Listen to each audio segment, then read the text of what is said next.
పాట వినకపోతే నిద్ర పట్టదు. మీరు పాట వినాలంటే నేను పాడినా ఏంటి?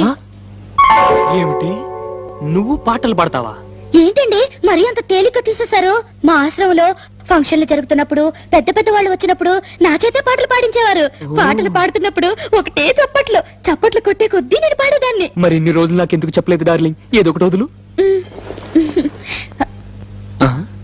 తలుపులు ముయ్యండి. ఏ ఎవరిని వింటారనా? కాదండి, నా పాట మీరు తప్ప మీరు ఎవ్వరూ వినకూడదు. నా పాట మీకే అంకితం. ఓ ఏం కొట్టేవి నచ్చలక. వస్తానుండు, నీ పాట నాకే అంకితం. ఓకే, ఏది పాడు.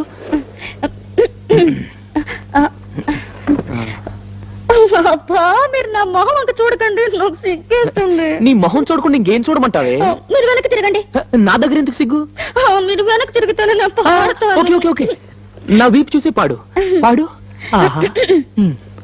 దేవుడా దేవుడా, అమ్మా నాన్న లేని వాళ్ళం కూడు